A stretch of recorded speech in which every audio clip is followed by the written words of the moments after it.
Picture a time when maps ended with dragons and the words, "Here be monsters." The medieval world was a vast, uncharted puzzle where brave souls vanished into blank spaces, never to return. These weren't the famous names you know, Marco Polos or Christopher Columbus's here. These were the shadow travelers, the ones history books forgot. Men and women who stepped off the edge of the known world into blizzards, deserts, and seas that swallowed ships whole. Some carried secrets of empires. Others were spies, monks, or even slaves who mapped continents centuries before the so-called discoverers arrived. Their journals were burned, their names erased, their discoveries claimed by others.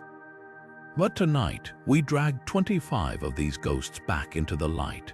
From the Arab diplomat who witnessed Viking funerals so shocking his account was banned for centuries, to the Chinese admiral whose fleet may have reached Australia 200 years before Europeans, these are the stories that rewrite history. The best part, every single one of them is true. Stick around because by the end of this journey, you'll never look at a medieval map the same way again. Now let's set sail with our first forgotten explorer. A man whose account was so shocking, it was nearly erased from history. In the 10th century, as the Abbasid Caliphate stretched from Baghdad to the edges of the known world, a scholar and diplomat named Ahmad ibn Fadlan was handed a mission that would plunge him into the heart of Viking territory. Sent north as part of a diplomatic embassy to the Volga Bulgars, Ibn Fadlan found himself face to face with the Rus Vikings, Norse traders and warriors who carved their legends into the frozen rivers of Eurasia. What makes Ibn Fadlan's journey extraordinary isn't just the miles he traveled, it's the unflinching eye he turned on a world few outsiders had ever described. His writings give us one of the earliest and most vivid snapshots of Viking life, recorded not by their enemies or distant chroniclers, but by a curious, often bewildered outsider. Picture this scene, a chieftain's funeral pyre roaring against the night sky, a slave girl volunteering to join her master in the afterlife, and rituals so intense that Ibn Fadlan admitted they left him trembling. He didn't just witness these moments, he documented them with a mix of horror and fascination, giving us an unparalleled glimpse into Viking beliefs about death, honor, and the afterlife. But his account goes beyond shock value. Ibn Fadlan's notes on Viking hygiene, or lack thereof, paint a surprisingly human picture. He marveled at their strength but recoiled at their communal morning bowl of water for washing faces and blowing noses. He described their tattoos, their towering physiques, even their relentless appetite for fermented mare's milk. These weren't the caricatures of later medieval chronicles. They were real people, captured in their complexity by a man who had no idea his words would survive 1,000 years. Yet for centuries, Ibn Fadlan's manuscript vanished, burned, misplaced, or deliberately suppressed.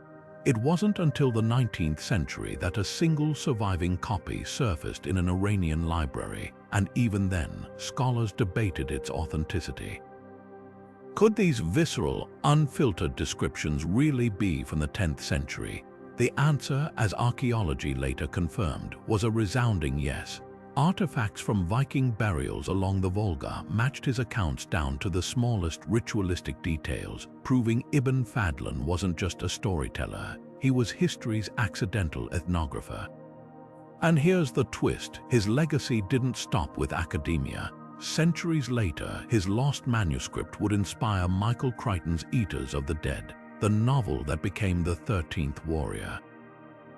The very details that made medieval scribes uncomfortable, the funeral rites, the eerie encounters with nomadic tribes became the stuff of Hollywood legend. But the real Ibn Fadlan, he slips back into the shadows, a ghost in the archives, his name known only to those who dig deep enough.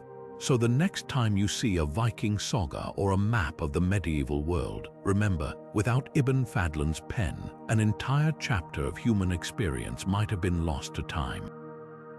And this is just the beginning, because our next explorer didn't just witness history. He was a monk sent on a mission that would change the balance of power between empires. Now let's peel back another layer of this mystery, the incredible rediscovery of Ibn Fadlan's manuscript and how it nearly slipped through history's fingers a second time. Picture this, the 19th century, a time when European scholars were obsessed with uncovering lost texts. And yet, when this account resurfaced in a dusty corner of an Iranian library, it was met with skepticism. Why? Because Ibn Fadlan's descriptions were too raw, too vivid, too unlike the sanitized histories of the medieval world they knew. Some scholars argued it had to be a forgery. No 10th century writer could have been so unflinchingly honest about the cultures he encountered. But here's the fascinating twist. Archaeology would become Ibn Fadlan's best alibi. Excavations along the Volga River uncovered Viking burial sites that mirrored his accounts with eerie precision. The ship burials, the sacrificial rituals, even the specific beads and weapons he described. Suddenly, this questionable manuscript became a Rosetta Stone for understanding Viking life. But the controversy didn't end there. Parts of the text were so shocking, like the infamous funeral rite where a slave girl is sacrificed, that some accused later scribes of adding sensational details. Yet linguistic analysis proved the writing style was consistent with 10th century Arabic, and the emotional tone, pure Ibn Fadlan. You can almost hear his voice shifting between fascination and horror, a man torn between his scholarly duty and his disbelief. Now, fast forward to the 20th century when this forgotten diplomat's words took on a new life in Hollywood. Michael Crichton's Eaters of the Dead wasn't just inspired by Ibn Fadlan's manuscript, it weaponized its strangeness. Crichton brilliantly fused the real account with the Beowulf legend, casting Ibn Fadlan as the outsider thrust into a monster-filled nightmare. The film adaptation, The 13th Warrior, dialed up the primal terror, but at its core. Those were Ibn Fadlan's Vikings, the same warriors he'd watched comb their hair with communal spit, the same chieftains whose funerals left him sleepless. What's haunting is how history repeats itself. Just as medieval scribes might have suppressed Ibn Fadlan's work for being too unsettling, modern audiences initially dismissed Eaters of the Dead as pure fantasy until they recognized the real bones beneath the story. And that's the irony. Ibn Fadlan's greatest legacy isn't just that he told the truth. It's that the truth was so extraordinary it kept getting mistaken for fiction. So the next time you hear about a lost manuscript, remember this one. It wasn't just found, it was resurrected, debated, and reborn in flames as fiery as the Viking pyres it described. And with that, we turn the page to our next explorer, a man whose journey wasn't just about discovery, but about a secret alliance that could have reshaped the medieval world. But history has a way of turning outsiders into pivotal figures, and few embody this twist of fate better than Rabban Bar Sauma. Imagine a Nestorian monk born in what is now China, a man who set out on pilgrimage to Jerusalem, only to become an unlikely diplomat weaving between the courts of Europe's most powerful kings. His story begins in the bustling Mongol Empire, where Bar Sauma, a scholar fluent in Persian and Syriac, caught the eye of none other than the Ilkhanate ruler Aghan Khan. This wasn't just a random appointment, it was a calculated move in a high-stakes geopolitical game. Aghan Khan had a bold vision, a Mongol-Christian alliance to crush the rising Mamluk Sultanate, Islam's rising power in the Middle East. And Bar Sauma, with his deep knowledge of Christian theology and his outsider's perspective, was the perfect envoy to make Europe's monarchs listen. His journey westward reads like a medieval spy thriller, crossing war-torn Armenia, navigating the treacherous politics of Constantinople, and finally arriving in Rome where he met Pope Nicholas IV. The details of their discussions were cloaked in secrecy, but Bar Sauma's own writings hint at the Pope's cautious interest. Here's where the plot thickens. While European chronicles often portrayed Bar Sauma as a mere messenger, his own account reveals a master negotiator at work. In Paris, he dazzled King Philip IV with gifts of Mongol silks and frankincense, subtly framing the alliance as a chance to reclaim the Holy Land. In Gascony, he even shared communion with King Edward I of England, a symbolic gesture that spoke volumes. But beneath the pageantry lay a harsh reality. Europe's kings were divided, their crusading zeal long faded.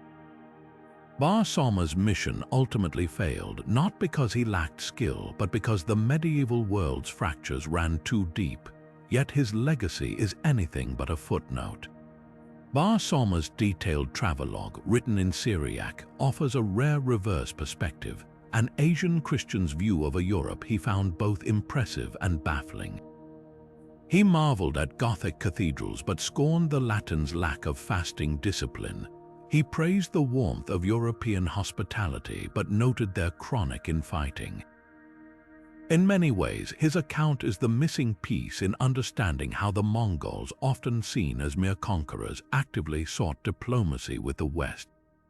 And here's the twist modern historians can't ignore. Bar Sauma's journey may have subtly shaped the age of exploration. His reports back to the Ilkhanate described European navies and trade routes with pinpoint accuracy, knowledge later Mongols might have used to forge new connections. So while his dream of an alliance crumbled, his footsteps quietly mapped the bridges between East and West. That's the irony of Rabban Bar Sauma, a man whose official mission failed, but whose unintended influence echoes far beyond his century. Now, let's follow the trail of another medieval figure whose travels were even more shadowy, a man whose true role might have been less about diplomacy and more about espionage. But what if Rabban Bar Sauma's mission wasn't just about diplomacy? Behind the silk robes and theological debates, some historians now suspect he played a far more clandestine role, the Ilkhanate's master spy on the Silk Road.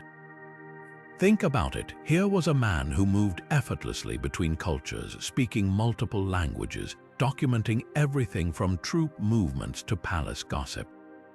His travelogue reads less like a pilgrim's diary and more like an intelligence dossier, packed with observations a conqueror would crave. Take his notes on King Philip IV's France. Bar Sauma didn't just admire Parisian cathedrals, he recorded how the kingdom's treasury was drained by wars with Flanders, and how the French nobility resented their king's heavy taxes. For a Mongol ruler planning invasion routes, that's gold. Then there's his account of Edward I's England, where he noted the Welsh rebellions tying down English forces. Even his description of Rome's crumbling walls hinted at papal vulnerability. Coincidence or calculated reconnaissance, the clues pile up when you examine how Bar Sauma gathered his intel. He didn't just attend mass with kings, he dined with their advisors, questioning them about everything from harvest yields to mercenary pay rates. When European chroniclers dismissed him as just a monk, they missed the brilliance of his cover. Who would suspect a pious traveler of counting castle garrisons or sketching harbor depths? And then there's the smoking gun, the Ilkhanate's sudden shift in strategy after Bar Sauma's return. Within years, Mongol diplomats began pressuring Europe's weakest points exactly as he documented, offering alliances to cash-strapped Philip, exploiting Edward's distractions, even testing naval routes past Genoa's overstretched fleet. The timing is too perfect to ignore, yet the greatest evidence lies in what Bar Sauma didn't write. His journal skips entire months, gaps historians now believe were filled with encrypted reports sent ahead via Mongol relay riders.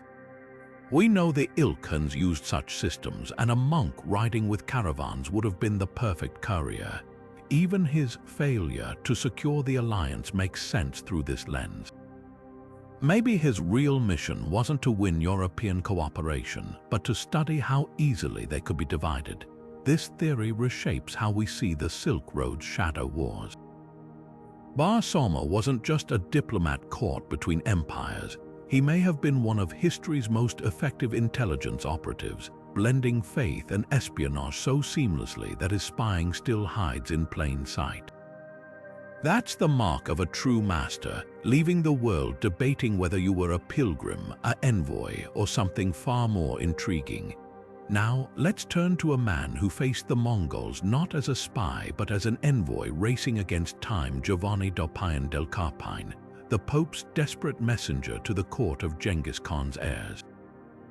Pivoting from the shadowy world of espionage, we encounter a man whose mission was terrifyingly straightforward, Giovanni da Pian del Carpine, the 65-year-old Franciscan friar who walked straight into the Mongol storm.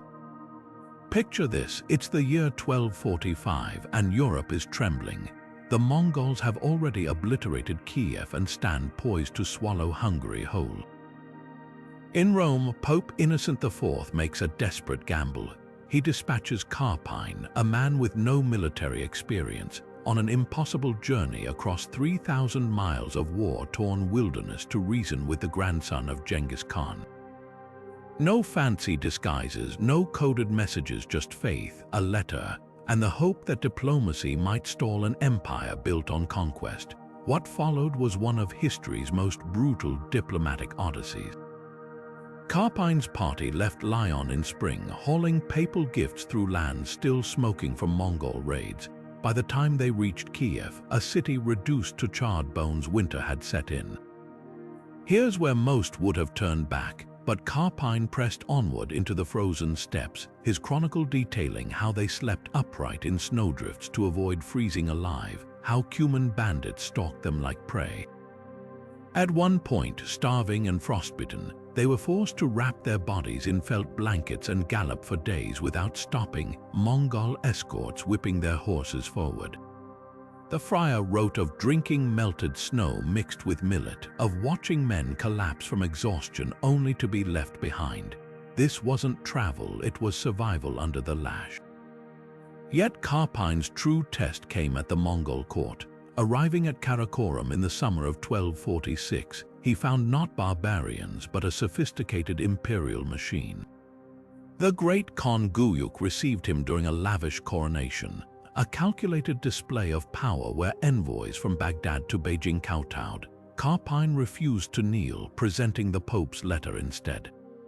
Its contents were bold, a demand the Mongols halt their invasions and convert to Christianity. The court's reaction, laughter, then a chilling counteroffer. The Pope should personally submit to Mongol rule. What makes Carpine's account invaluable isn't just his grit but his eyes. While others spun myths about Mongol monsters, he documented their military tactics with startling precision, their relay messenger system, which could move information faster than European ships, their use of captured engineers to build siege engines, even their psychological warfare. His warning was clear. These weren't mindless hordes, but a disciplined force exploiting Europe's divisions. The most haunting detail, Carpine's description of the Yam, the Mongol postal network that crisscrossed their empire. As he rode home, racing to outpace winter a second time, he realized these very roads could deliver an invasion faster than Europe's fragmented kingdoms could react. His report, History of the Mongols, became the West's first intelligence brief on existential threat, but it arrived too late. By 1247, Batu Khan's armies were massing again.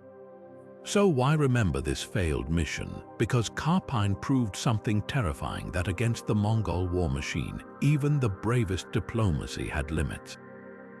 His journey wasn't just about delivering a letter, it was Europe's wake-up call to a new world order where power flowed eastward. And when we turn next to his successor, Friar William of Rubruck, we'll see how that lesson shaped the next desperate bid to engage the Mongol giant, this time through faith rather than demands.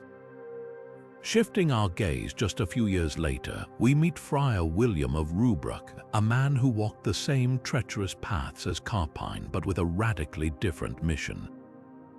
Where Carpine came as a diplomat bearing demands, Rubruck arrived as a missionary whispering sermons. Sent by King Louis IX of France in 1253, his journey reveals the Mongols not through the lens of politics, but through the intimate rituals of their spiritual world. Rubruck's chronicle reads like an anthropologist's field notes. While Carpine documented military strategies, Rubruck immersed himself in the rhythms of Mongol daily life. He was the first European to describe their shamanic ceremonies in vivid detail, how they summoned spirits with drumbeats, how smoke from burnt sheep bones curled into omens. At one point, he witnessed a shaman climbing a ladder of swords to reach heaven, a ritual he sketched with mingled awe and horror. These weren't savage spectacles to Rubruk, but complex theology. He noted how shamans healed the sick by sucking out invisible demons, and how they interpreted the cracking of sheep shoulder blades as divine messages. But Rubruk's greatest fascination was religious debate. Unlike Carpine's blunt demands for conversion, Rubruk engaged Mongol leaders in philosophical dialogues. His most famous encounter was with Batu Khan himself, the same warlord who decimated Eastern Europe. Seated in a felt-lined tent, Rubruk argued Christian doctrine while Batu's shamans hurled counterpoints. The Khan, amused by this bold friar, allowed the debate to rage for hours. Rubruk's account captures Batu's razor-sharp mind, how he dismantled Rubruk's arguments about the Trinity by asking why God would need three persons. In the end, Batu dismissed him with a chilling observation. Just as God gave different fingers to the hand, he gave different religions to men. Here's where Rubruk's story twists. While his mission failed to convert the Mongols, his writings became a treasure trove for later explorers, most notoriously Marco Polo. Modern scholars have uncovered entire passages of Polo's travels, lifted verbatim from Rubruk's journals, particularly descriptions of Mongol customs. Polo never credited Rubruk, instead claiming these observations as his own. The irony: Polo's borrowed accounts made him famous, while Rubruk's original work gathered dust in monastic libraries for centuries. What sets Rubruk apart is his humanity. Where Carpine saw Mongols as a strategic puzzle, Rubruk recorded their laughter, their superstitions, even their hangover cures a breakfast of pickled vegetables.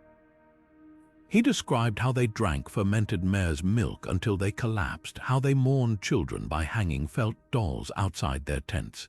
This wasn't just reportage, it was bridge building across civilizations. Yet Rubruk's final lesson was bittersweet. Returning to Europe in 1255, he found his king disillusioned with Mongol alliances. His meticulous journals were shelved as curiosities. But today, they shine as a beacon, proof that even in an age of conquest, curiosity could transcend fear. And as we'll soon see, this tension between curiosity and exploitation would define the next chapter of medieval exploration, where greed eclipsed gospel on the road to the east. As the quest for new routes to the east intensified, another audacious journey unfolded, one that would vanish into legend. Enter the Vivaldi Brothers, Genoese merchants whose names are etched in maritime mystery. In 1291, decades before Henry the Navigator or Vasco da Gama, these brothers dared what no European had attempted: to sail around Africa to reach India. Their story isn't just about failure, it's about the tantalizing clues they left behind. Newly uncovered Genoese port records reveal fascinating details about their preparations. Unlike earlier haphazard voyages, the Vivaldi expedition was meticulously planned. They secured two sturdy galleys, the Allegranza and the Sant'Antonio, stocked with 3 years' worth of supplies: hardtack, salted meat, and barrels of Ligurian wine. But what's most intriguing, their cargo included glass beads and Lombard swords, suggesting they expected to trade with distant civilizations. These weren't reckless adventurers, they were pragmatic pioneers mapping an economic future. The brothers' disappearance has long been a historical cold case, but recent discoveries have revived the investigation. A 1293 entry in the Genoa customs ledger mentions a ship matching the Sant'Antonio's description docking in the Canary Islands. The crew reportedly traded iron tools with the Guanches, the island's indigenous people, before sailing south, never to return. Could this be the Vivaldis? Scholars are divided. Some argue it's a red herring, while others point to Guanche oral traditions about pale strangers who taught metalworking techniques. Here's where the plot thickens. In 2018, divers off Lanzarote discovered a 13th century Genos anchor embedded in a coral reef. Marine archaeologists identified its design as consistent with ships built in Genoa between 1280 and 1310. Though no wreck was found nearby, the anchor's location aligns with the Canary Islands trade route described in those port records. Could this be a ghostly remnant of the Vivaldi expedition? The evidence is circumstantial but electrifying. Their legacy is a paradox. Though they vanished, their ambition ignited Europe's age of exploration. Portuguese chroniclers later credited the Vivaldis as inspiration for Prince Henry's African voyages. Even Columbus studied their failed route, scribbling notes about the Genos who sought India via the Southern Sea in his journals. Their dream, a direct sea path to Asia, wouldn't be realized until Da Gama's success 2 centuries later. What makes the Vivaldis haunting isn't just their disappearance, but the questions they left unanswered. Did they perish in a storm off West Africa? Were they captured by Moorish pirates? Or did they, against all odds, reach farther than we've ever imagined? A 14th century Moroccan geographer, Al-Umri, wrote of European sailors arriving in Senegal speaking no known tongue. Could these have been the Vivaldis' lost descendants? As we turn the page to our next explorer, remember this: the Vivaldis' true failure wasn't vanishing, it was being forgotten. In an era obsessed with gold and glory, their willingness to sail into the unknown for knowledge alone deserves recognition. And as we'll soon discover, their spirit of curiosity would flicker again in the most unexpected corners of the medieval world. Now, shifting our gaze from the stormy Atlantic to the sun-baked roads of the Levant, we encounter a traveler whose writings cast an unexpected shadow over history. While Ibn Battuta's name echoes through the ages, few remember the man who paved his way. Ibn Jubayr, the sharp-eyed Andalusian whose 12th century pilgrimage to Mecca became a masterclass in medieval travel writing.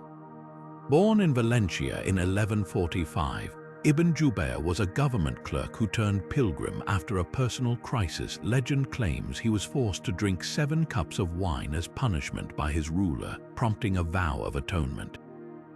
His journey, meticulously recorded, offers something rare: an unflinching Arab perspective on the Crusader kingdoms at their bloodiest.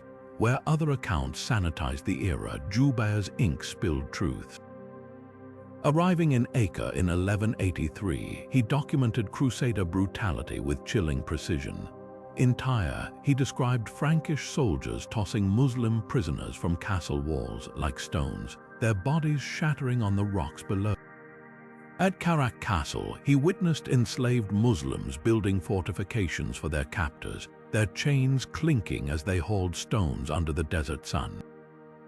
Yet, even amid horror, Jubayr noted odd moments of coexistence: Crusader merchants haggling peacefully in Damascus souks, their crosses dangling beside Muslim prayer beads. But it's his supernatural encounters that truly haunt modern readers. Crossing the Sinai, his caravan was stalked by phantom lights will-o', the wisps that locals called jinn sentries. Near Medina, he swore a spectral army marched beside them, their ghostly banners fluttering in the windless night. Scholars suspect heat mirages or mass hallucinations, but Jubayr's insistence that these visions warned of Saladin's coming victories gives them eerie weight. His influence ripples through time. Battuta carried Jubayr's writings during his own travels, mimicking his structure: distances between towns, water sources, even the taste of local bread. Yet Battuta's sunny optimism contrasts sharply with Jubayr's darker tone. Where Battuta saw marvels, Jubayr saw moral decay. His account of Mecca's wealthy elite gambling near the Kaaba scandalized contemporaries, while his description of Baghdad's decline, its glory like a dying ember, presaged the Mongol devastation 50 years later. What makes Jubayr indispensable isn't just his observations, but his omissions.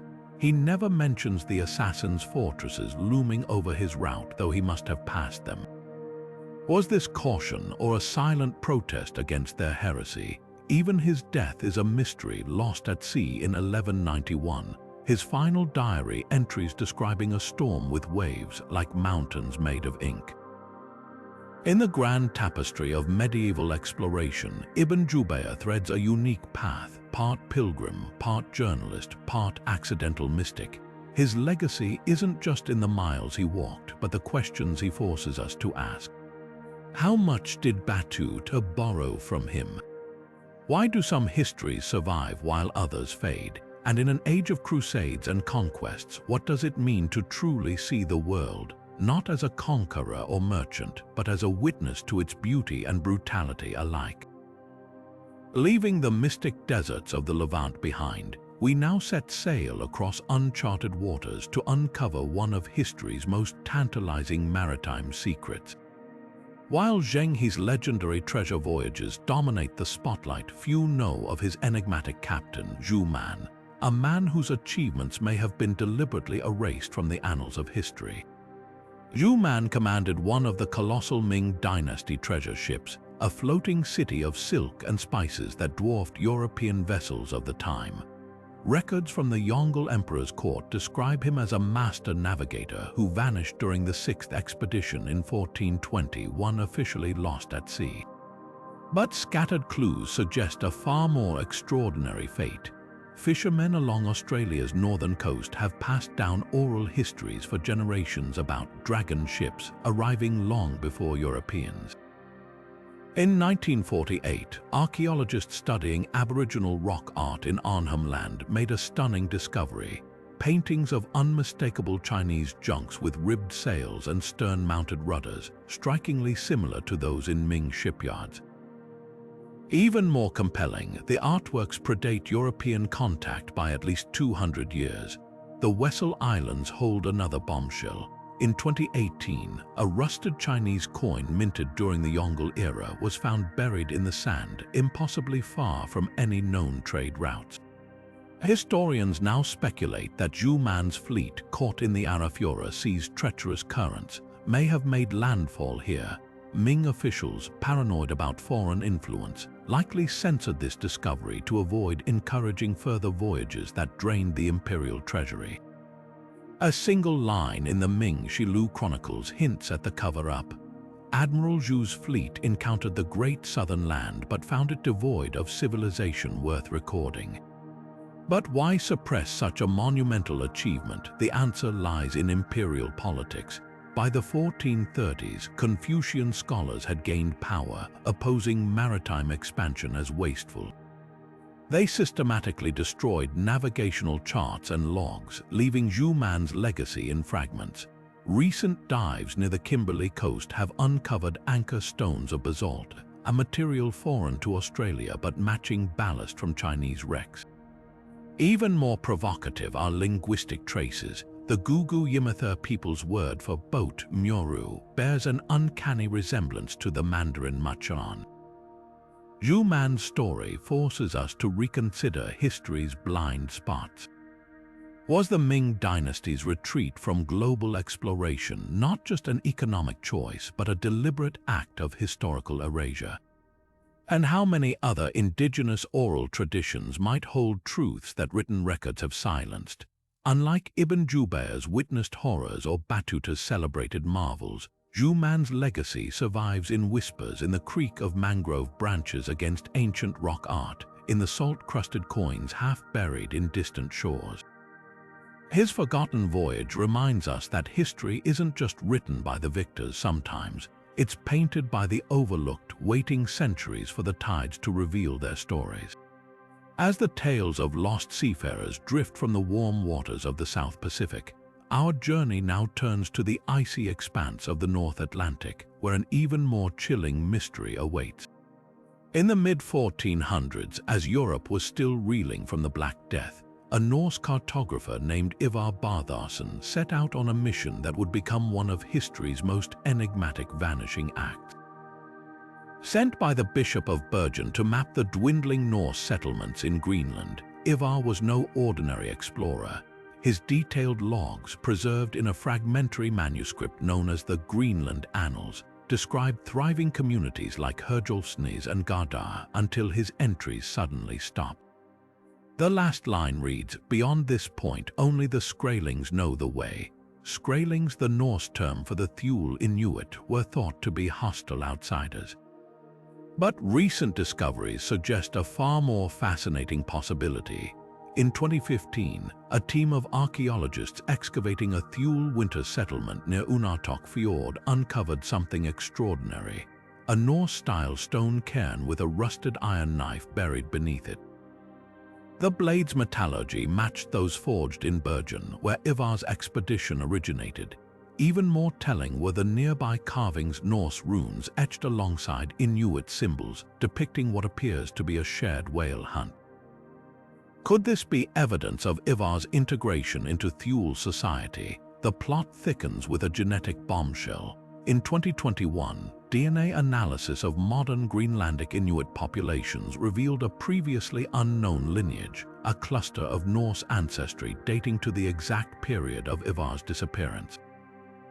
While earlier theories assumed Norse settlers perished from climate change or conflict, this data hints at assimilation.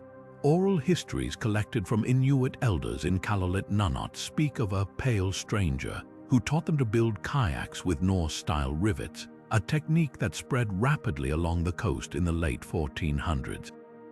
But why would a devout Christian like Ivar abandon his mission? The answer may lie in the Greenland Annals' cryptic reference to a great sickness ravaging the western settlement. Excavations of Norse farms show signs of hurried abandonment, half-eaten meals, unburied livestock, suggesting a pandemic possibly brought by European ships. Faced with collapse, Ivar may have chosen survival over loyalty, trading his crucifix for a sealskin parka. The most haunting clue was found in 2019 beneath a collapsed Thule sod house near Nuuk. A rusted bishop's crozier, the ceremonial staff of a church leader, lay beside Inuit hunting tools. The craftsmanship points to Bergen, and its placement suggests it wasn't looted but carefully kept. Was this Ivar's final surrender to a new life, or proof that the Thule saw value in the old world he represented? Unlike Juman's censored voyage or Ibn Fadlan's rediscovered manuscript, Ivar's story resists resolution. The ice preserves as much as it obscures, yet every new find, a knife, a gene, a whispered legend pulls us closer to the truth. His disappearance forces us to ask, when civilizations collide, is assimilation a defeat or the ultimate act of exploration? As we'll soon see, the answer may lie with another forgotten traveler, the Armenian princess who dared to walk the Silk Road in disguise. While the icy mysteries of Greenland's vanishing Norse settlers still linger, our journey now takes a dramatic turn toward the sun-baked caravanserais of the Silk Road. Here in the 1270s, a woman defied every convention of her era to become one of history's most audacious undercover explorers. Armenian Princess Rita, known to Mongol guards only as Rashid the spice trader, embarked on a journey that would make even Marco Polo's adventures pale in comparison. Born into the royal house of Cilician Armenia, a Christian kingdom caught between Crusader states and Mongol empires, Rita was no stranger to political intrigue. But her decision to disguise herself as a man and join a merchant caravan bound for Yuan dynasty China was unprecedented. What drove her? Recent decryption of her letters, hidden for centuries in a monastery near Mount Ararat, reveals a mission far beyond mere curiosity. She sought to negotiate a secret alliance between her father, King Leo II, and Kublai Khan, using the Mongol ruler's infamous harem as her unlikely battlefield. Rita's encrypted correspondence, written in Armenian cipher with Arabic loanwords, describes harrowing close calls. In one letter, she recounts how a nosy guardsman nearly exposed her when she hesitated to bathe with male traders at a Bukhara caravanserai. Her solution, fabricating a sacred vow to never reveal her body until reaching Mecca, a clever ruse that played on Mongol respect for religious eccentricity. But her most startling revelations come from her 18 months in Konbalik, modern Beijing. where she gained access to the imperial harem as a eunuch tutor teaching Persian poetry. The harem, Rita's letters reveal, was less a pleasure palace than a nerve center of Mongol geopolitics. She details how Kublai's senior wife Chabai used concubines as intelligence assets, planting them in the beds of officials to extract secrets. One encrypted passage describes a Vietnamese concubine who smuggled maps of Song dynasty fortifications in her hair ornaments, leading to the Mongol conquest of southern China. Another recounts how Rita herself intervened when a Nestorian Christian concubine was caught warning Armenian merchants about an impending tax hike, an act that could have doomed Rita's own cover. But the true bombshell lies in Rita's account of the Silk Coup of 1276, when Kublai's favorite concubine Nambui tried poisoning Chabai to elevate her own son. Rita's letters claim she tipped off the empress using a coded message hidden in a poem by Rumi. The reward, a private audience with Kublai where she secured trading rights for Armenian merchants, along with 30 pages of encrypted notes on Mongol military tactics that would later save her kingdom from invasion. Historians long dismissed these accounts as romantic fable until 2018, when carbon-dated silk fragments matching Rita's descriptions were found in the Vatican's secret archives.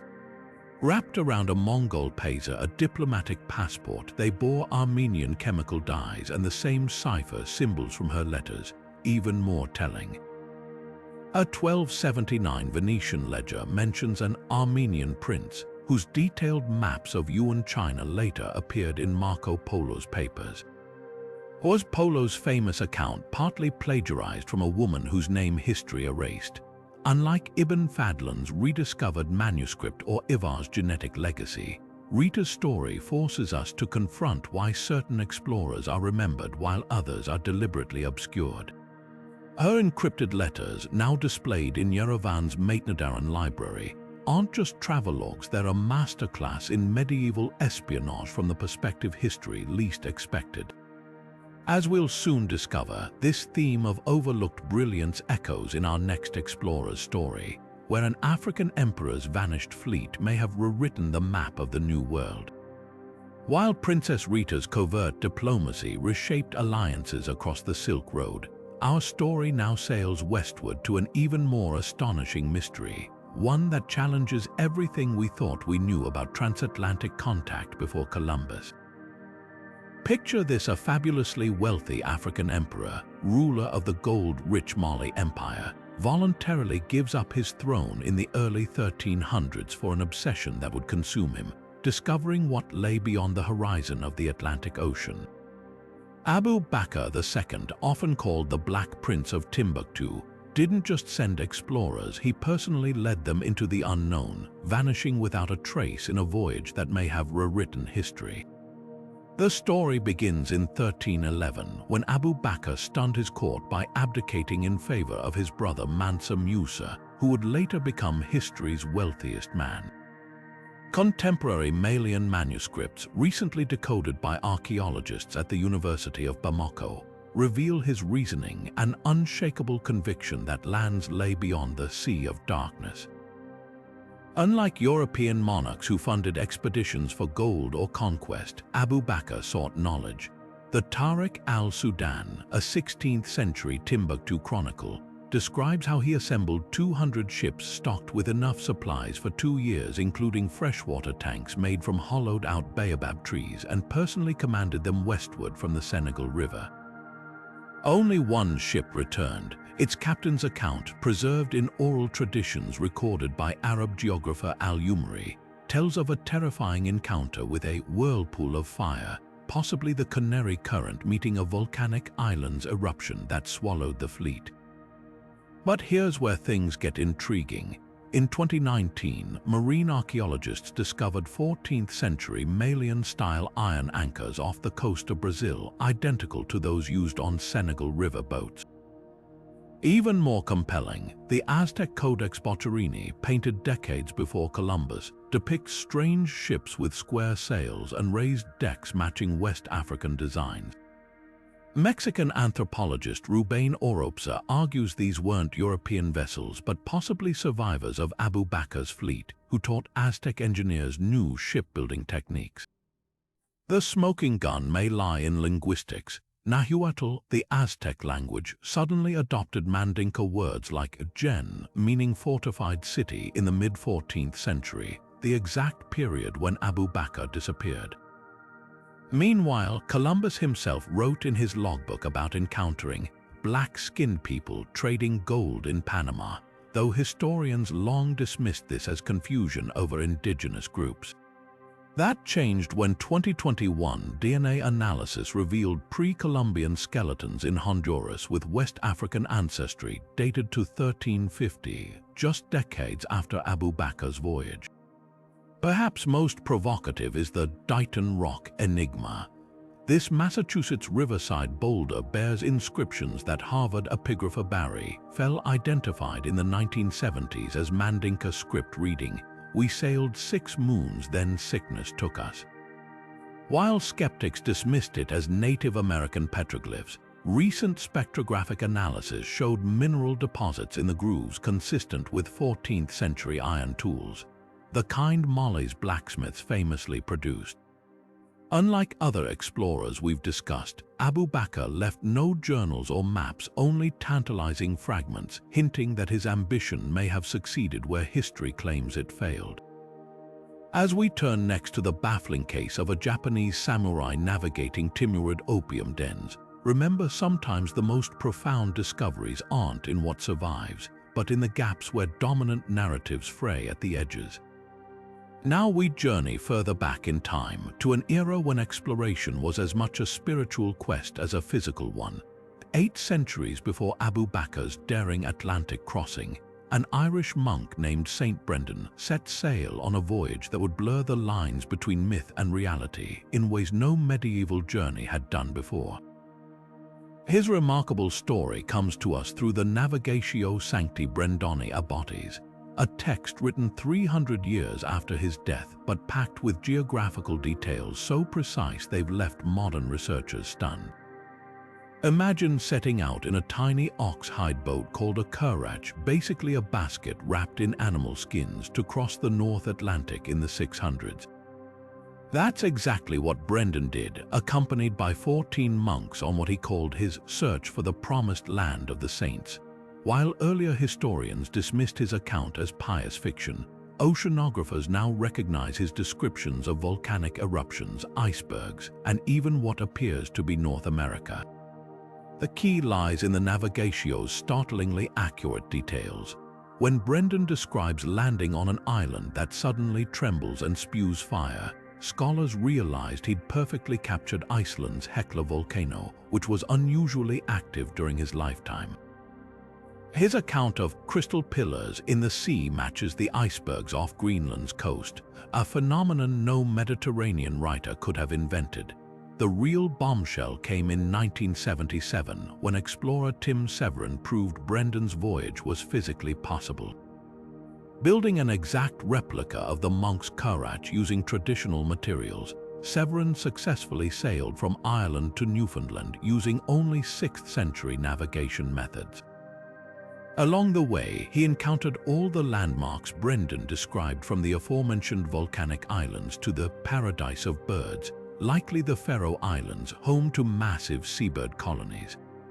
Most convincing of all, Severin confirmed Brendan's description of a land west of the islands covered in grapes, a strong candidate for being the first European account of North America, predating the Vikings by 4 centuries. Modern technology has uncovered even more tantalizing clues.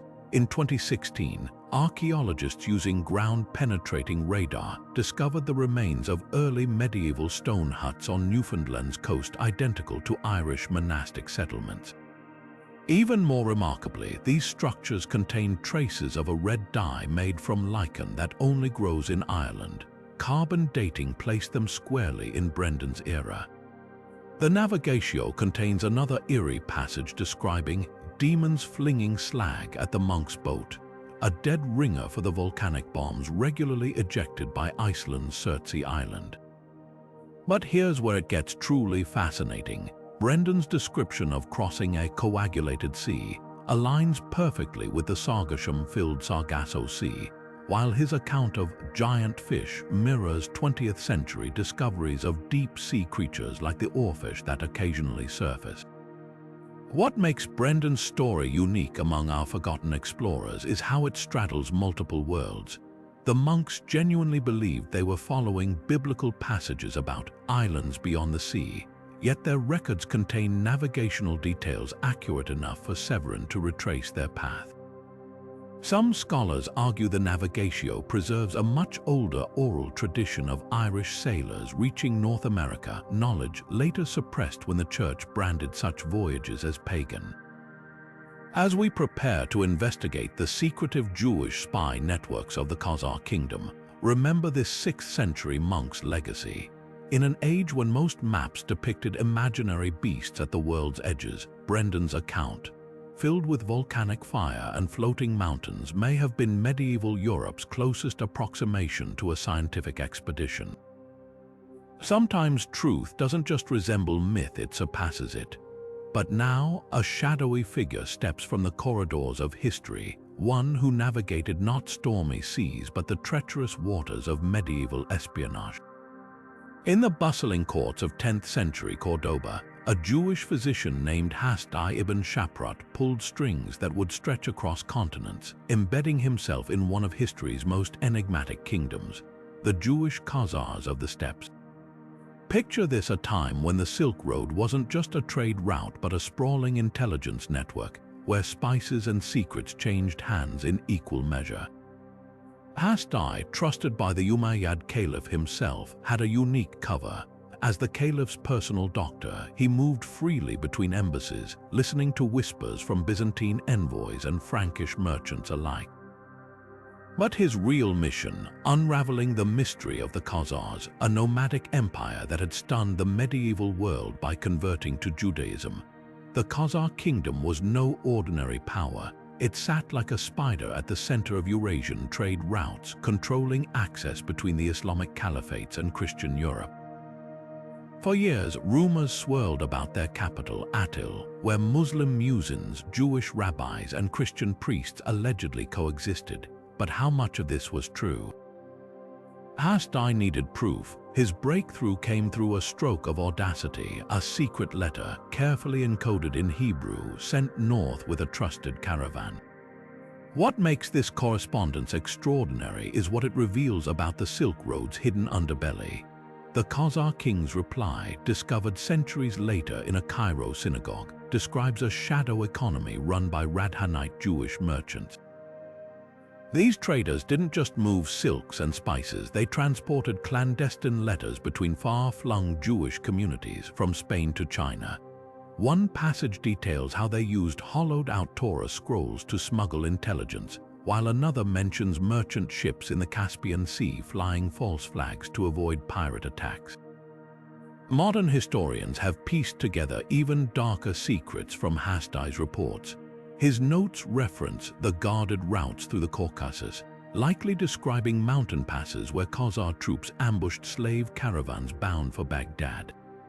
More chillingly, he hints at a network of fire signal towers stretching from Crimea to the Volga, an early warning system against Rus' Viking raids. This wasn't just diplomacy, it was geopolitical chess played across thousands of miles.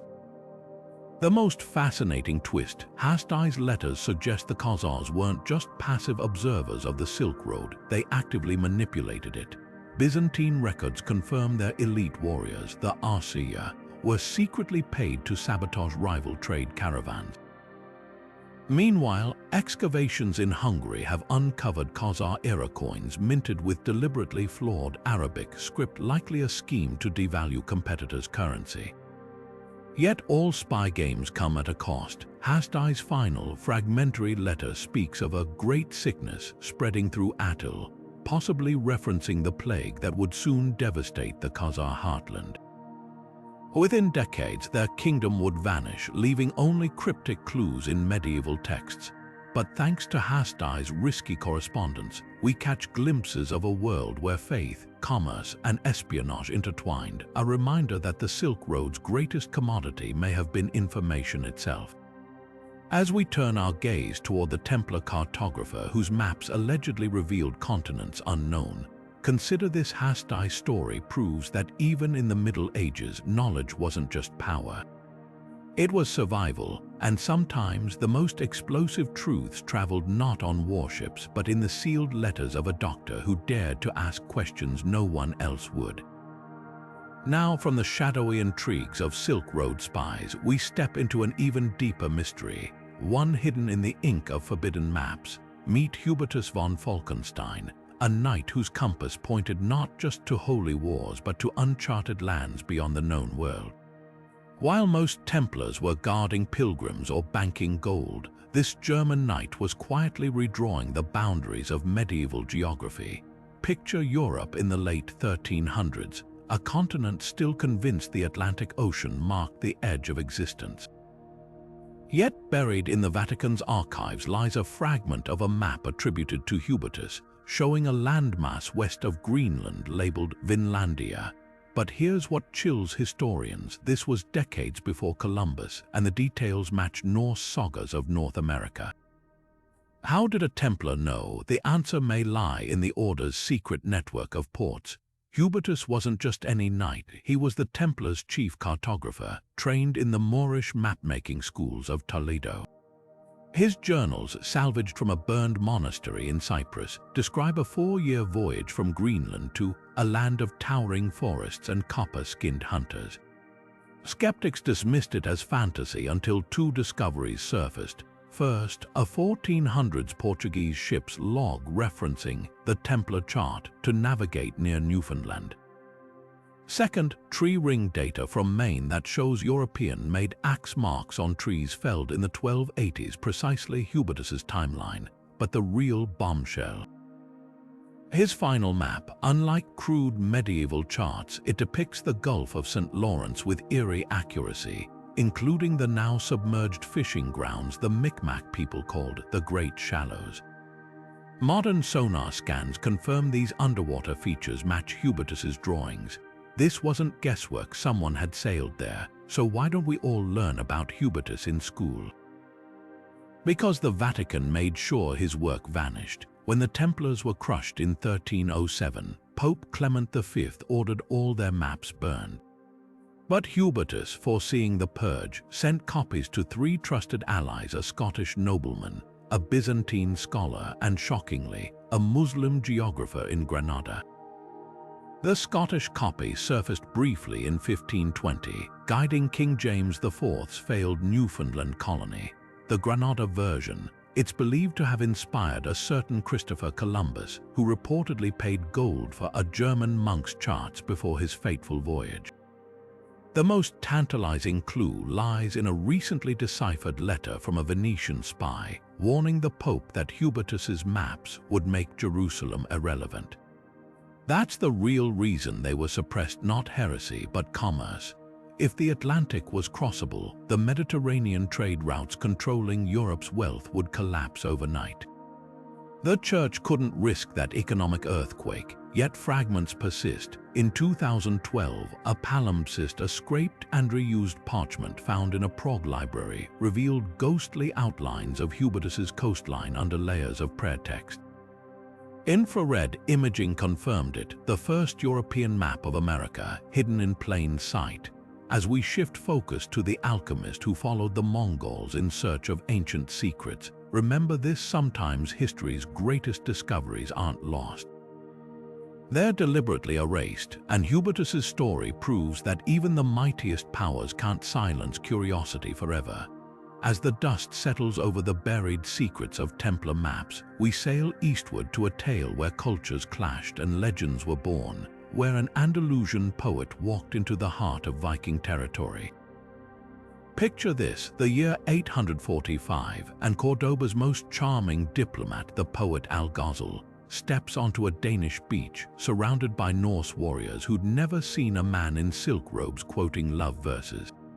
Sent by the Umayyad emir to forge an alliance against Viking raids, Algozl's journey would become one of history's most bizarre and flirtatious cross-cultural encounters. What makes this story unforgettable? Unlike dry official records, Algozl wrote his account as a poetic adventure, dripping with wit and sensory details. His first shock, the sheer noise. Viking settlements, he noted, were a cacophony of clanging swords, barking dogs, and skalds reciting sagas so loudly it shook the mead cups. But the real spectacle was the feasting hall, a cavernous space lined with tapestries of battles and gods, where warriors drank from horns, not glasses. Algozl, used to Cordoba's refined courtyards, was baffled by their table manners. They eat as if each meal is their last and laugh at those who chew slowly. Then came the twist no historian could invent. The Viking king, Horik I, ordered his queen Naud to host the Arab envoy. Here's where Algozl's account turns cheekily dramatic.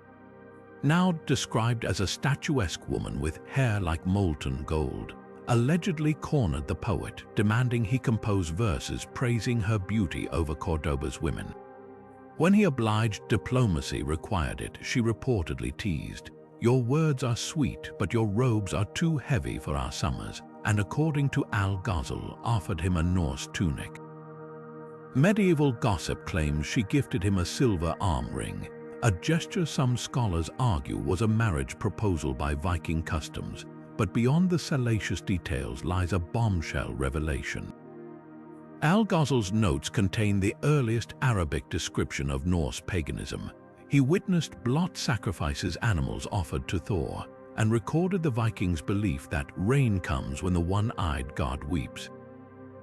Most startling, his mention of a great temple with a tree reaching the heavens, matching Uppsala's sacred grove, which wouldn't be documented by Christian sources for another 2 centuries. This wasn't just travel writing, it was anthropology before the term existed. Why does this matter today? Because Algozl's account survived in a single manuscript, hidden in a Cairo synagogue until 1931. Carbon dated to the 1000s, it confirms Vikings traded amber for Arabic silver dirhams decades before previously thought. Even more provocative, linguists found Old Norse loanwords in his text, including Nar, Viking ship, and berserker, suggesting he learned directly from warriors, the ultimate irony. While the Danes expected a stern diplomat, they got a silver-tongued poet who disarmed them with humor, proving that sometimes wit crosses borders faster than swords. As we prepare to unravel the cryptic journey of the Byzantine scholar who measured ruins like a medieval surveyor, remember this: Algozl's story isn't just about Vikings and Arabs. It's a reminder that even in an age of raids and rivalries, curiosity could bridge worlds, one verse, one laugh, and one daring queen's flirtation at a time. From the boisterous halls of Viking kings, we now turn to a man who walked through time itself, or at least through the crumbling remnants of a lost empire. Meet Manuel Chrysoloras, the Byzantine scholar whose 1390s journey through Rome's ruins reads like a medieval forensics report. Imagine a world where the Colosseum wasn't a tourist landmark but a skeletal husk, its corridors choked with vines and its arches home to stray goats. This was the Rome Chrysoloras encountered, and his meticulous notes would later stun modern archaeologists with their precision. What set Chrysoloras apart wasn't just his eye for detail, it was his method. While most medieval travelers saw ruins as mere rubble, he approached them like a detective. Armed with a measuring rope and a wax tablet, he recorded dimensions down to the finger's breadth, describing the Pantheon's dome as 143 paces wide, with coffers like inverted celestial cups. When laser scans in 2012 confirmed his measurements were over 95% accurate, scholars were floored. How did a man with no modern tools achieve such exactness? The answer lies in his training. Chrysoloras wasn't just wandering. As a Byzantine envoy to Italy, he'd been schooled in Constantinople's imperial archives, where classical Greek engineering texts survived. He knew Roman architects used standardized modules repeating ratios like the golden mean. and hunted for these patterns in the ruins. His journal reveals genius-level deductions, noting that the forum's paving stones were exactly 2 Roman feet wide. He reconstructed entire road networks from fragments. Even more remarkable, his sketches of aqueduct gradients matched later surveys, proving he understood hydraulic engineering lost for centuries. But here's the twist that baffles historians. Chrysoloras' mission was diplomatic, not academic. Sent to secure Western aid against the Ottomans, he diverted his entire retinue for months to map ruins. Why, hidden in his letters to Emperor Manuel II is a clue. To remind the Latins of what we all once were, his measurements were propaganda, proof that Byzantium, not the fragmented West, still guarded classical knowledge.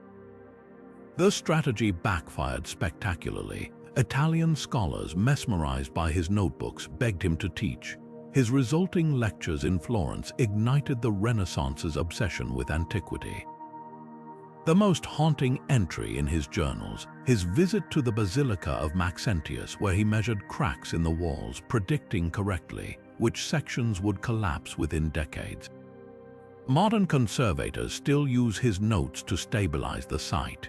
Yet Chrysoloras' greatest legacy is a mystery he never solved.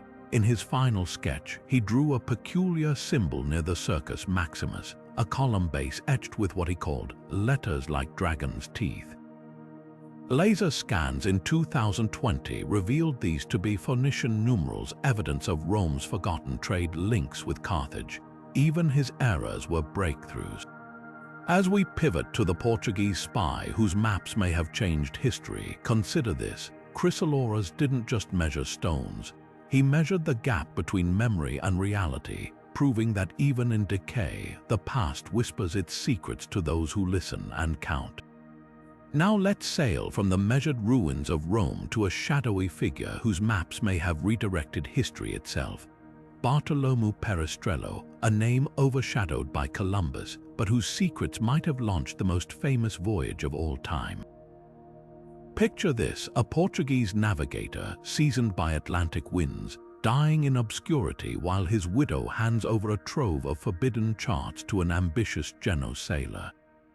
Was this the real spark that lit Columbus's fire? Perestrello's story begins in the Azores, where he served as captain of Porto Santo. Local fishermen still whisper that his ships vanished for months in the western Atlantic, only to return with bizarre cargo, tropical feathers never seen in Europe, and strange carvings of cat-headed men. Azorean legends insist he'd stumbled upon Bermuda decades before Columbus reached the Caribbean. The evidence: a cryptic note in the archives of Henry the Navigator's court mentioning islands beyond the Sea of Darkness, mapped by Perestrello in 1444. Modern scholars dismiss it as myth until you see the graffiti. In a chapel on Madeira, erased but still faint, a 15th century sailor scratched a coastline matching Bermuda's northern reefs. But the real bombshell lies in Perestrello's family ties. His widow, Philippa Moniz, wasn't just any noblewoman. She was the daughter of Isabella the Navigator, keeper of Portugal's most guarded exploration archives.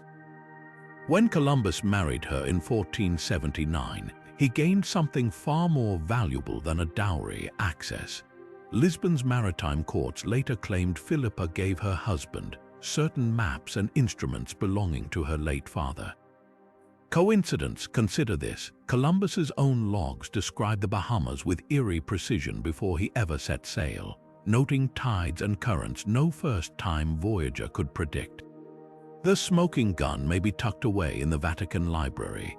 A faded portolan chart from the 1460s shows a cluster of unnamed islands exactly where Bermuda lies. The style matches Perestrello's known voyages, but here's the twist: it's annotated in Genoese dialect. How did a Portuguese explorer's map end up with Italian notes unless it was copied by someone like Columbus? Skeptics argue it's circumstantial, but oceanographers back the claim. Current patterns between the Azores and Bermuda create a sailor's highway that would have swept Perestrello's ships directly there, just as the legends describe. Perestrello's greatest legacy might be the conspiracy he never knew he inspired. On his deathbed, Columbus allegedly muttered about the Portuguese secret, while his son Ferdinand later burned suspiciously large portions of his father's papers. Was he erasing Perestrello's role? We'll never know for certain. But next time you see Columbus celebrated as a visionary, remember the forgotten captain whose maps and widow may have handed him the keys to the New World. As we turn to the samurai who walked the Silk Road, consider this: history isn't just written by the victors. Sometimes it's charted by those whose names get inked out of the map. Now let's journey from the hidden maps of the Atlantic to the dust-choked caravan routes of Central Asia, where a lone samurai left behind whispers of a world few Europeans ever glimpsed. Heiskyora Tsunonaga, the armored diplomat who walked where no Japanese envoy had gone before, into the heart of Timurid Persia's opium-hazed courts. Imagine a man raised on the strict Bushido code suddenly navigating the silk-draped decadence of Samarkand, where power flowed as freely as the narcotic wines of the elite. Heiskyora's mission began in 1612, sent by Date Masamune, the one-eyed daimyo of Sendai, to forge alliances against Spain's growing Pacific ambitions. But what started as a diplomatic errand spiraled into something far stranger. Crossing the Gobi Desert with a caravan of Jesuit translators, Heiskyora kept a coded diary, fragments of which surfaced 2 centuries later in a Kyoto monastery. The most chilling entry describes his audience with Shah Abbas the Great's viceroy in Samarkand. The vizier's pupils were black pools as he offered me the long pipe.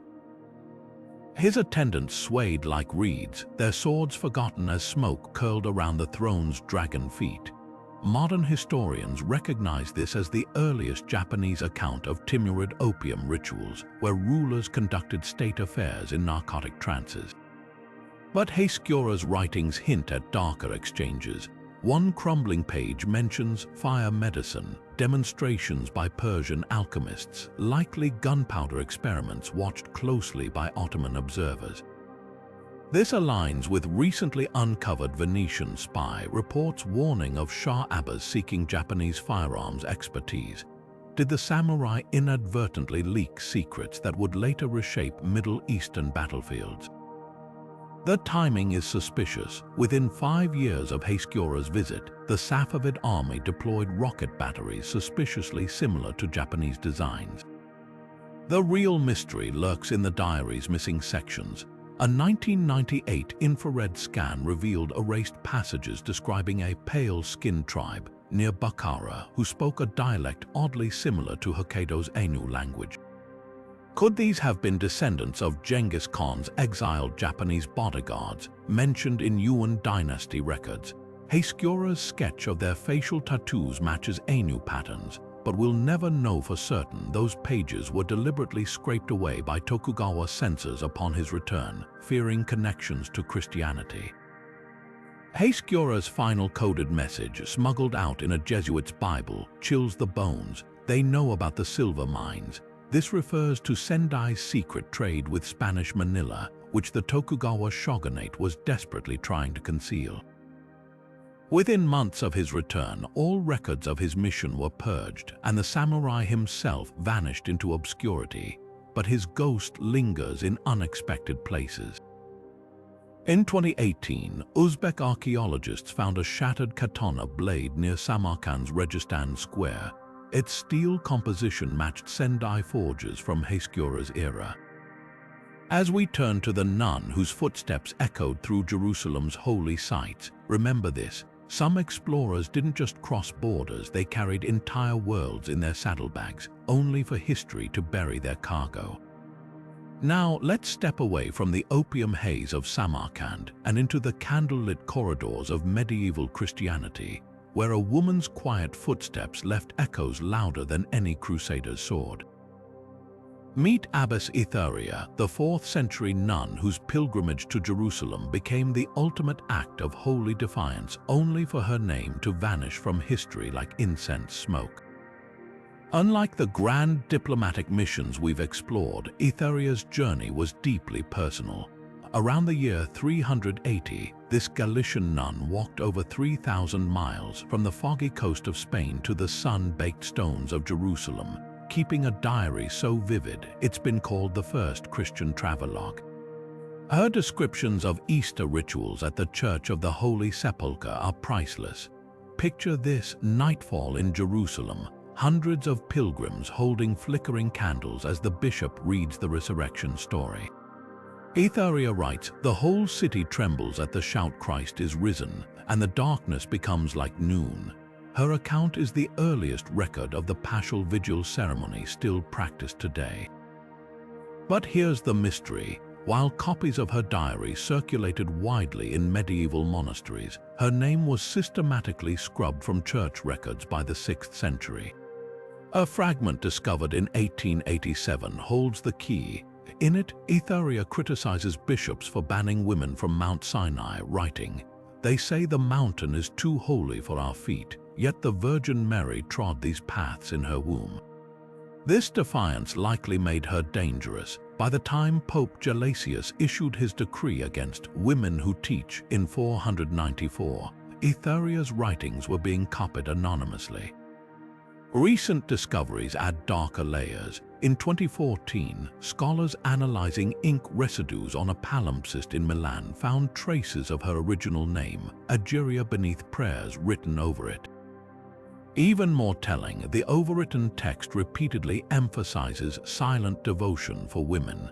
This wasn't just censorship, it was a theological airbrushing. Yet Etheria's legacy refuses to die. Her diary reveals she wasn't just a pilgrim, she was a forensic investigator of faith. She measured the dimensions of Solomon's temple ruins with her steps, disproving popular myths about its size. She recorded the exact hour Palestinian Christians prayed the Lord's Prayer, settling a debate that had split churches from Antioch to Rome. Most remarkably, she described the upper room of the Last Supper as a synagogue, challenging later Crusader-era reconstructions. The ultimate irony: while male pilgrims like the Bordeaux pilgrim got full credit for their travels, Etheria's work was absorbed anonymously into medieval guidebooks. Her observations about the Holy Land's geography were even plagiarized by the 6th century monk Theodosius, but traces remain if you know where to look. Next time you see a Catholic processional with candles at Easter, remember, it was a forgotten nun who first taught the world how to walk in Christ's footsteps. As we turn to the African slave whose maps guided conquistadors, consider this. Sometimes history's greatest explorers wear habits instead of armor and carry quills instead of swords. From the quiet devotion of a nun's pilgrimage, we now plunge into the treacherous waters of maritime deception, where one man's knowledge became both a weapon and a myth. Meet Ahmad ibn Majid, the Andalusian navigator whose mastery of the Indian Ocean's secrets shaped the age of exploration, while possibly dooming his rivals to the depths. Born in the bustling port of Jolfa in what is now the United Arab Emirates around 1430, Ibn Majid wasn't just a sailor. He was a living library of the sea, composing over 30 works on navigation, including the Kitab al-Fawaid, an encyclopedia of celestial guidance, monsoon patterns, and hidden coral reefs. His rhymes for remembering star coordinates were so precise, Arab sailors still whisper them today, but his greatest legacy is shrouded in controversy. In 1498, Vasco da Gama's fleet stumbled upon Ibn Majid near Malindi, Kenya. According to Portuguese records, the aging navigator, either bribed or coerced, revealed the route to India's spice ports, turning the tide of global power. But recent discoveries suggest a darker twist. In 2019, researchers decoding Ibn Majid's personal diaries found a shocking entry from 1499. "I sent the infidels into the lion's mouth." Cross-referencing where the records reveals Da Gama's return fleet sailed straight into the worst monsoon season in decades, losing 2 ships and a third of his men. Was this incompetence or sabotage? The diaries describe Ibn Majid teaching the Portuguese an alternate monsoon calendar, offset by 6 weeks. given his lifelong hatred of European encroachment. He once wrote, "Christian sails pollute God's winds." Historians now debate whether this was history's first recorded act of navigational warfare.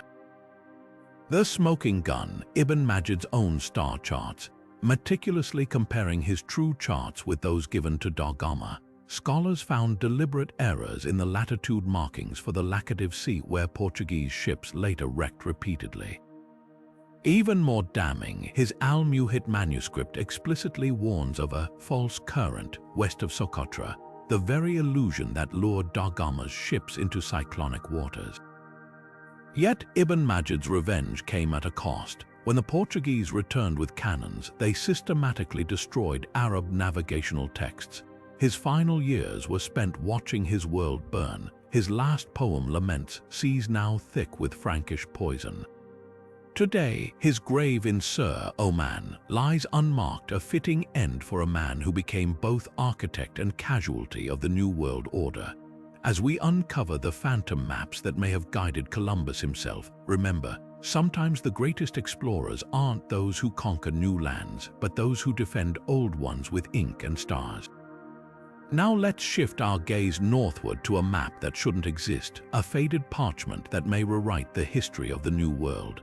In the foggy archives of Venice, two enigmatic brothers, Niccolo and Antonio Zeno, left behind a cartographic ghost, the first known European depiction of North America decades before Columbus. But was this the Zeno map, a miraculous preservation of Viking secrets, or an elaborate hoax that fooled generations? The story begins in 1398, when Niccolo Zeno, a Venetian nobleman, allegedly shipwrecked on the mythical island of Frislanda, now believed to be the Faroe Islands. There he claimed to meet a mysterious fisherman prince named Zheng He, who spoke of lands beyond the sunset. Niccolo's letters describe a voyage west to a place called Estatiland, where the natives wore furs, drank beer, and possessed Latin books. The coordinates match modern-day Newfoundland, eerily aligning with Viking sagas of Vinland. But here's where the mystery deepens. The Zeno brothers' map, published in 1558 by a descendant, shows not only Estatiland but also Drogeo, a landmass resembling Nova Scotia, complete with rivers that match actual Canadian topography. Even more baffling, the map includes Greenland with startling accuracy, knowledge Europeans supposedly lacked until the 16th century. Skeptics argue the Zenos fabricated everything. The original letters were lost, and the map appeared only after Columbus's voyages, when New World mania swept Europe. Critics note glaring errors, like Frislanda appearing as a massive island rather than the tiny Faroes. Some claim the brothers plagiarized Norse skaldic poems, adapting phrases like wood-rich shores from Viking accounts, yet modern archaeology fuels the fire. In 1960, a Norse coin minted under King Olaf Kyrre was found in Maine, dating to between 1065 and 1080. Then in 2016, infrared scans of the Zeno map revealed faint underdrawings, grid lines matching Norse solar navigation methods. Most compelling, the map's depiction of Estatiland's coastline mirrors the Elance Orks Meadows Viking site, undiscovered until 1960. The smoking gun might lie in Venice's secret archives. In 2021, researchers found a 13th century ledger mentioning a Zheng family voyage fund, backed by Venetian merchants. Could the brothers have accessed older Norse charts from Greenland, smuggled south during the warm medieval period when Europe and the Arctic were connected by trade? Whatever the truth, the Zeno map's legacy is undeniable. It ignited England's obsession with the Northwest Passage and even guided John Cabot's 1497 expedition. Today, as historians debate, one thing is clear: somewhere between Viking longships and Venetian ink, a phantom cartographer left clues to a world Europe wasn't ready to see. Moving from the shadowy world of Venetian maps, we now step into an even more arcane mystery: the quest for eternal knowledge that sent a medieval alchemist spiraling into the heart of Mongol lands. This isn't just a tale of exploration, but of coded secrets, forbidden chemistry, and a man who may have stumbled upon one of history's most destructive discoveries long before its time. Our story centers on an unnamed disciple of Roger Bacon, the legendary 13th century scholar often called Dr. Mirabilis for his revolutionary ideas. While Bacon himself was confined by church scrutiny, his most daring pupil embarked on a journey eastward, armed with cryptic notes and a singular mission: to uncover the philosopher's stone, the mythical substance said to turn base metals into gold and grant eternal life. But what he found may have been far more explosive. Historical fragments suggest this alchemist infiltrated the Mongol Empire during the reign of Kublai Khan, possibly disguised as a medicine man or scribe. Traveling along the Silk Road, he reached Karakoram, where Mongol rulers actively recruited foreign scholars for their knowledge of astronomy, medicine, and yes, alchemy. Here the clues grow tantalizing. A surviving letter buried in the Vatican archives describes his experiments with a powder that roared like thunder when touched by fire, an unmistakable echo of gunpowder. Now here's where it gets eerie. European accounts of gunpowder typically credit its discovery to the 14th century, yet this alchemist's notes predate that by decades. Even stranger, his descriptions match Chinese formulas almost exactly, down to the precise ratios of saltpeter, sulfur, and charcoal. Was he stealing secrets? Or did he independently stumble upon the recipe, only to have his work suppressed? The trail leads to one of history's great ironies. While searching for the ultimate symbol of life, the alchemist may have instead mastered destruction. His coded journals, recently deciphered by historians, contain symbols later found in early artillery manuals. One page shows a crude diagram of a tubular device labeled the Dragon's Breath, possibly a prototype cannon. Another lists a formula for flying fire, which mirrors accounts of Mongol incendiary arrows used against European castles. But the greatest twist lies in what happened next. After years in Mongol courts, the alchemist vanished, likely executed when Khans grew suspicious of his sorcery.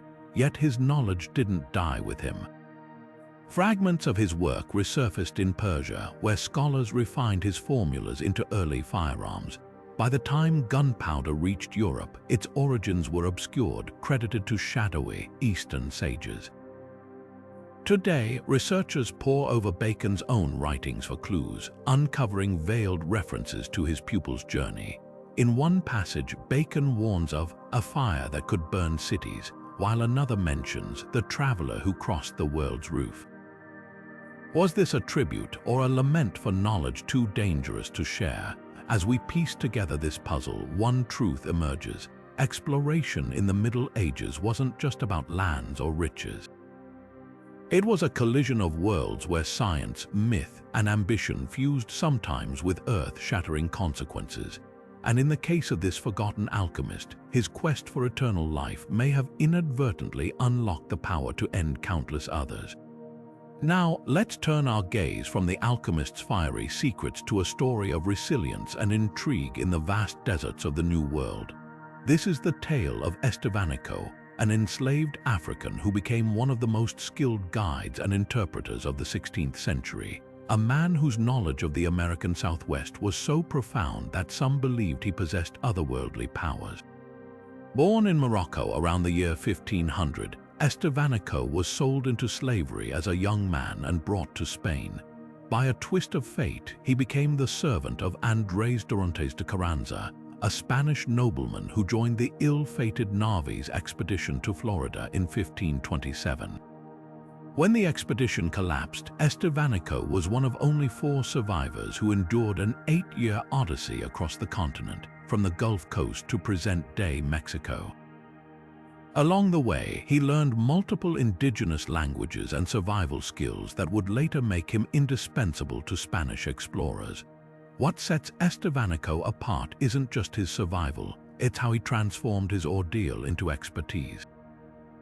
By the 1530s, he was the lead scout for the legendary expedition of Friar Marcos de Niza, sent to search for the mythical 7 cities of gold. Estevanico moved ahead of the main party, forging alliances with native communities and gathering critical intelligence. His methods were unconventional. He carried a medicine gourd adorned with feathers and bells, a symbol that some tribes interpreted as a sign of spiritual authority.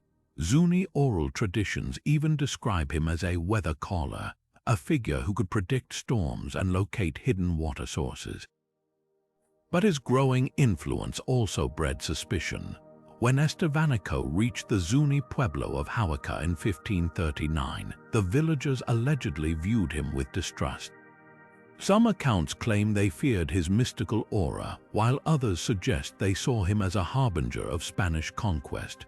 Whatever the reason, the outcome was tragic. Estevanico was killed at Huaca, though the exact circumstances remain hotly debated. Spanish chroniclers framed it as a misunderstanding, but Zuni elders later passed down stories of a black stranger whose death was a deliberate act of resistance against encroaching colonialism. The mystery deepens when we examine his legacy. Despite his enslaved status, Estevanico's knowledge shaped European maps of the Southwest for decades. His reports guided Coronado's later expeditions, though his contributions were often erased from official records. Even more intriguing are the oral histories among the Acoma and Hopi peoples, which speak of a dark-skinned healer who traveled through their lands long before other outsiders, a possible echo of Estevanico's forgotten journey beyond the Spanish chronicles. Today, historians piece together his story from fragments, Spanish documents, indigenous narratives, and even the landscape itself. Was Estevanico truly a shaman, or did his survival skills merely appear supernatural to those who didn't understand them? Did he embrace his role as a guide, or was he always a captive in a larger imperial game? One thing is certain, in a world that sought to diminish him, Estevanico carved a path so bold that even 5 centuries later, his footsteps still whisper across the deserts he once mapped. Now, as we leave behind the sun-scorched deserts of Estevanico's legacy, let's set sail across the icy North Atlantic to uncover a Viking saga shrouded in fire and intrigue. This is the story of Thorfinn Karlsefni, the last great Norse explorer to reach North America, a man whose ambitious settlement met a fate so controversial it's rewriting history books today. Born in Iceland around the year 980, Thorfinn Karlsefni wasn't just any Viking.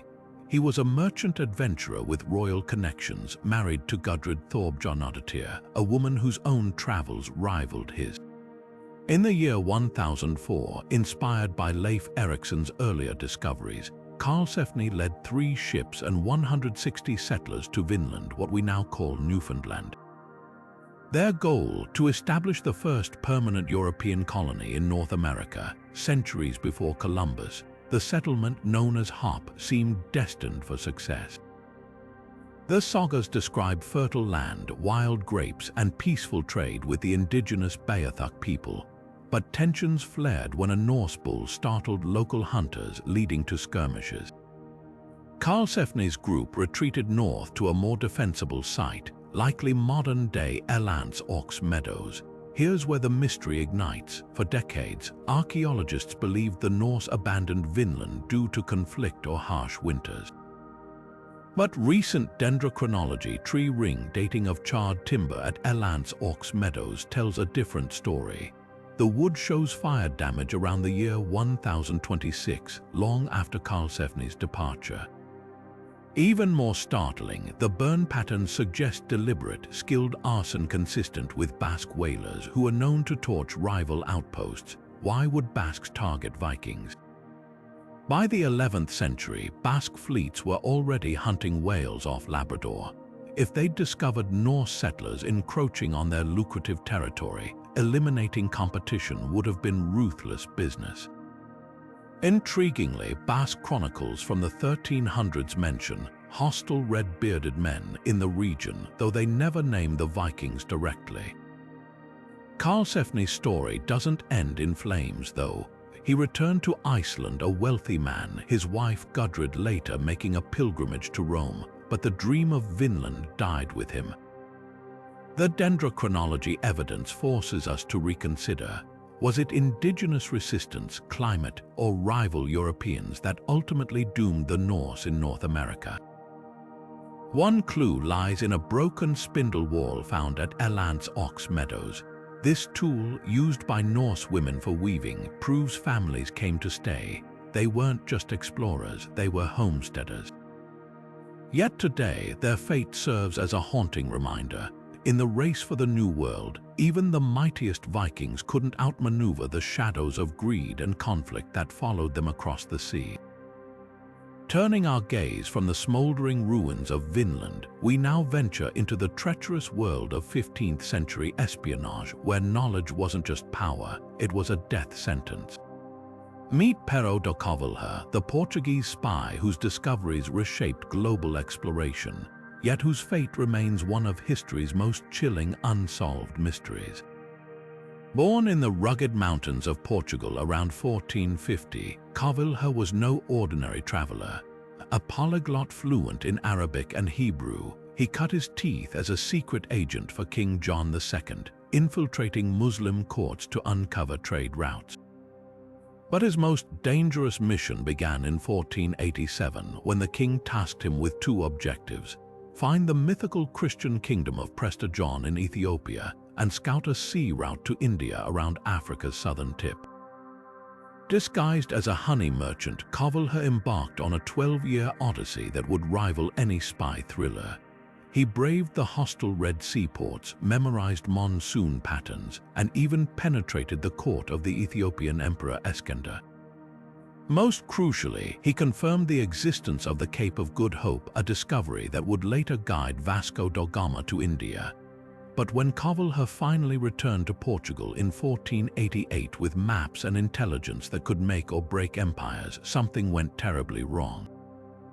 Official records claim he died of fever weeks after his homecoming, but sniff around the archives and the story unravels.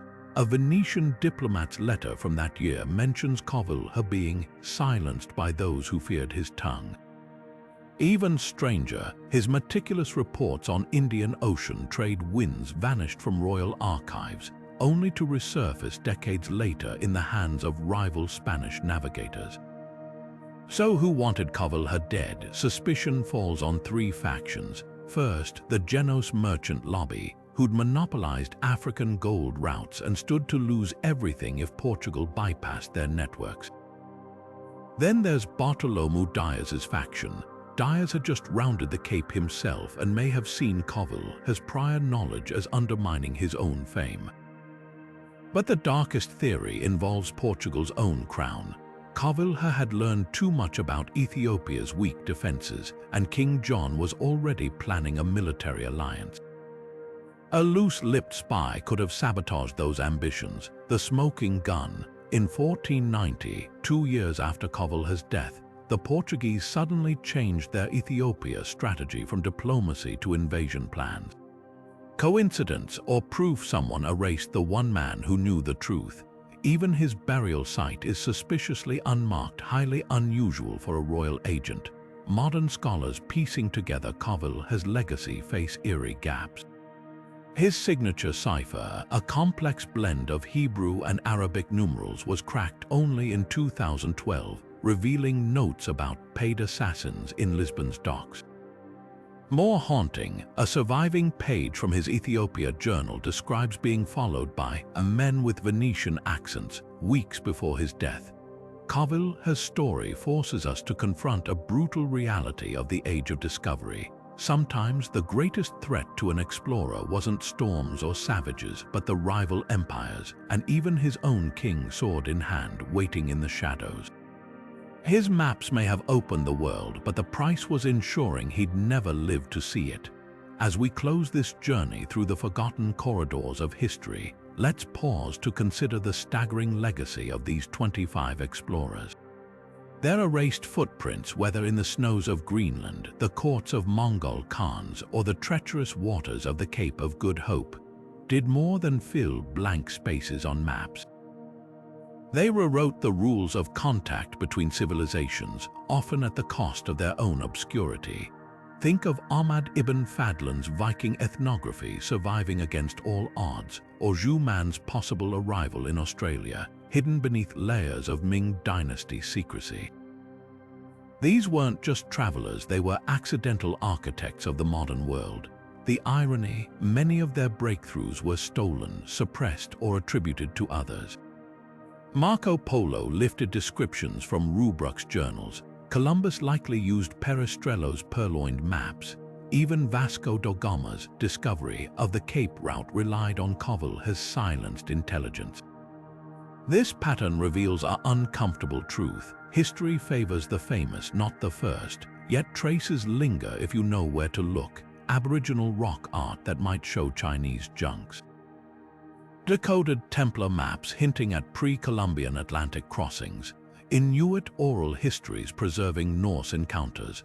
Each fragment is a puzzle piece waiting to reconnect with the larger narrative. Consider how differently we'd view exploration if these names were household words. Would the Silk Road be remembered as a two-way exchange, not just Marco Polo's eastward trek? Would Africa's medieval empires feature more prominently in global trade histories? Might we have acknowledged Polynesian star navigators or Arab geographers as equals to European discoverers?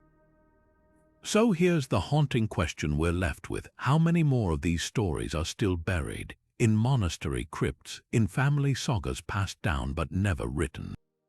In the fading memories of remote communities, the thrilling possibility is that history's next great revelation might be sitting unread in your local archive or your grandparents' attic. That's the real invitation of this mystery, not just to learn these names, but to become explorers ourselves, to dig into regional legends, question textbook simplifications, and maybe, just maybe, rescue one more lost traveler from the shadows. After all, history isn't just what's recorded, it's what we're willing to uncover. If these forgotten voyages captivated you, don't let the adventure end here. Hit subscribe to join us as we keep unearthing history's hidden chapters. Ring the bell so you won't miss our next dive into the past, and drop a comment below. We'd love to hear about the mysterious explorers from your own corner of the world. Who knows, your local legend might just be the next story we tell. Until then, keep exploring. The past is far stranger and far more alive than we've been taught.